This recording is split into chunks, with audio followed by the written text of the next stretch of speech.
I often get asked this question, where are you from? The answer is always tricky. I was born in Chandigarh in North India, but never lived there. Then I moved to Gandhinagar in the West, then boarding school, and constantly kept moving after that.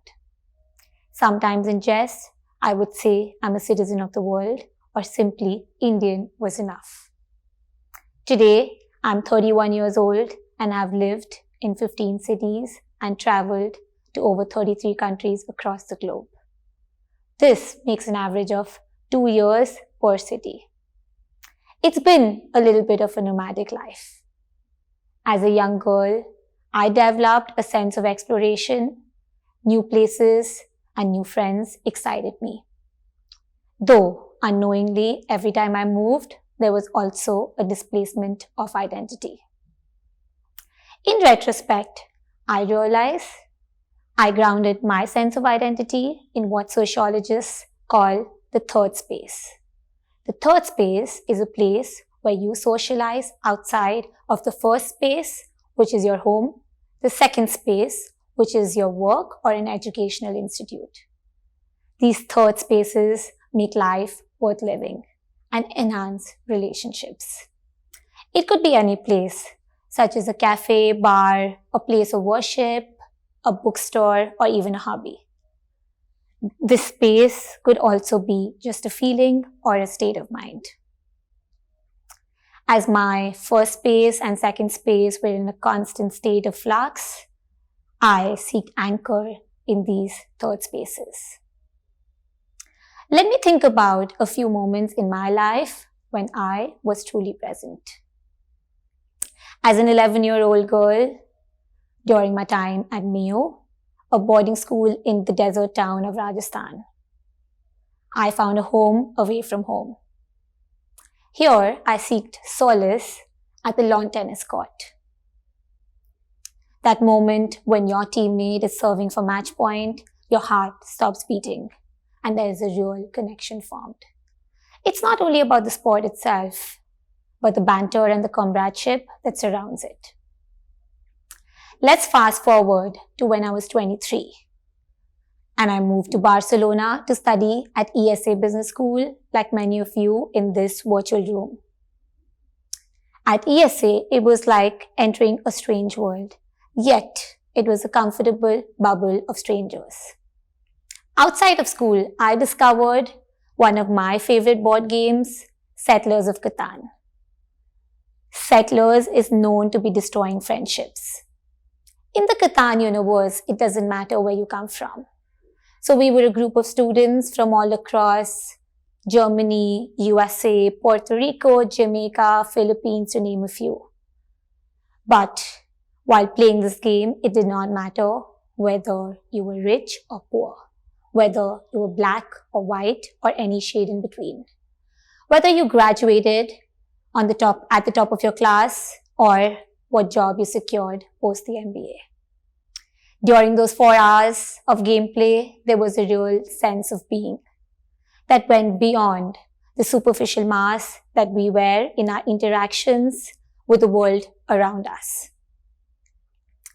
A few years later, while I was in Amsterdam, we used to go to this bar called Bloker, right below the Philips headquarters at Amstelplein. It was a place to meet post-work for drinks on every Friday. An individual here was not just a Michelle or a Lucas from floor 10, but a real person with real stories to share. I remember having long philosophical conversations with the CEO of the company, way higher than me in hierarchy.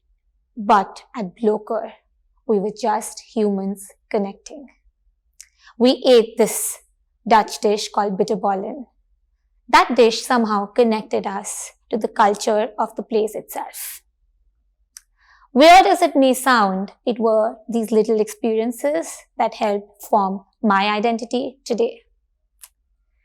In Yuval Harari's book, Sapiens, he talks about how we as humans are more important than, say, a chimpanzee or any other species on the planet. We are not the strongest or the smartest, yet we dominate the world. The reason for this is our ability to imagine fictional realities, tell stories, and believe them to be true. It is with this philosophy that the idea of entrepreneurship and the desire to create something unique developed in my mind. All entrepreneurial ideas are essentially just that. It's you imagining your reality. Today, I'm the CEO and founder of Unlocked, which is my humble endeavor to create and share that thought space that nurtured me over the years. Unlocked is the first of its kind space with an international cuisine restaurant, an interactive cocktail bar, hundreds of board games, and a real-life escape room. Our ethos is eat, drink, and play. As you enter, you're transported to an uncertain realm or a fourth dimension. It's like entering a game or a puzzle. Everything at Unlocked is designed to celebrate togetherness, be it the bold illusionary interiors, the mysterious escape room, or the board games. It brings you closer to the people you're with, be it friends, families, colleagues, or even strangers. Let's look at a typical day. There is a family spanning 3 generations, a few groups of millennials, some couples, and some gaming enthusiasts. They all have something in common. No cell phones, lots of laughter, and true bonding over food and games in a good old-fashioned way. Let's again time travel to 100 years back. My grandfather spent his entire life in one community where everybody knew him. The concept of a stranger was strange. Today, we live in a world of strangers. Let's ponder over this for a moment. The only thing I know about my next door neighbor is he's Japanese and he smokes. Client-based living has been broken down to very limited transactional relationships. We're moving towards an individualistic society. The world we live in today, technology has made relationships more complex than ever before. We're subject to a plethora of dating apps, giving a sense of unlimited options as you match with people, but no real connections. Being an influencer on Instagram is a real career option, where your social media lives may be completely different than reality. Our attention spans have been reduced to 15-second TikTok videos. I recently read in a Forbes article, it takes only 7 seconds to form the first impression. The thought of this is mind-boggling. We are essentially judging people all the time.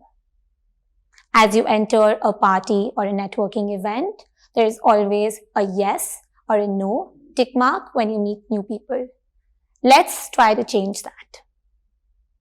It's scary thinking of the future generations. I sometimes wonder if my future daughter or my grandkids, will they be so immersed in technological relationships that they'll almost forget to socialize with someone over a drink or a board game. As the COVID-19 pandemic hit us, we were all forced into a lockdown. As an explorer of spaces, what's been most fascinating for me to witness is during this time, the first space and the second space, they merged. Our living rooms became our offices, schools, and even virtual meeting places. Socializing involved virtual Zoom birthdays or game nights. It is during this time that the existence of that third space is under threat.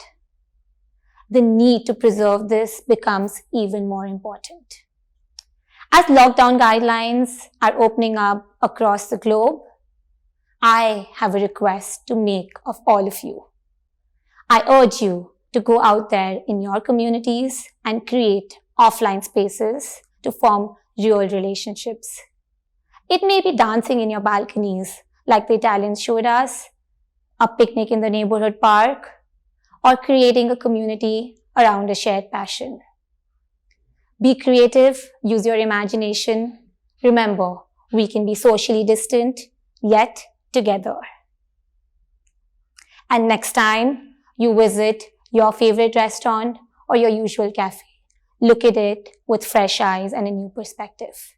Be mindful of that space and nurture the relationship with yourself and those around you.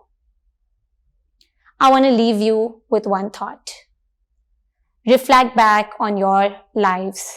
Find your third space where you let go of that hamster wheel and were truly present. Thank you.